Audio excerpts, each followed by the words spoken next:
నిన్నటి ఐపీఎల్ మ్యాచ్లో sun Risers Hyderabad జట్టు సరికొత్త రికార్డు సృష్టించింది.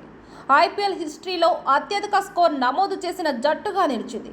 నిర్ణీత 20 ఓవర్లలో 3 వికెట్ల నష్టానికి హైదరాబాద్ జట్టు 277 పరుగులు చేసింది. ఇలా చరిత్ర తిరగరాయడంలో హైదరాబాద్ బ్యాటర్ల ఘనత ఎంత ఉందో హార్దిక్ ఫెయిల్యూర్ కూడా అంతే ఉందంటున్నారు నెటిజన్లు. పాండ్యా తీసుకున్న నిర్ణయాలను చూసి ఇలాంటి చెత్త కెప్టెన్సీని ఎక్కడ చూడలేదు అంటూ కామెంట్స్ చేస్తున్నారు. ఈ మ్యాచ్లో పాండ్యా బౌలింగ్ ఎంచుకున్న తీరుపై విమర్శలు వెల్లువెత్తుతున్నాయి. బూమ్రా లాంటి వరల్డ్ క్లాస్ టాప్ బౌలర్ను జట్టులో పెట్టుకుని 4 ఓవర్లకు బంతిని అతడికి ఇచ్చాడు.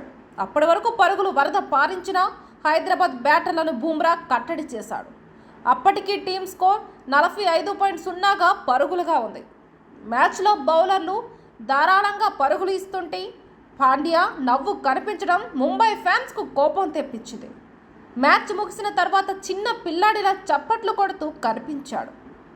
పాండ్యా కెప్టెన్సీని సగటు అభిమానులే కాదు, క్రికెట్ ప్రముఖులు కూడా విమర్శిస్తున్నారు. నిన్నటి మ్యాచ్లో కెప్టెన్గా పాండ్యా తేలిపోయాడని పఠాన్ బ్రదర్స్ తెలిపారు. 11 ఓవర్లు 160+ స్కోర్ ఉన్నప్పుడు బూమ్రాకు కేవలం 1 ఓవరే ఇవ్వటం ఏంటని యూసుఫ్ పఠాన్ విమర్శించారు.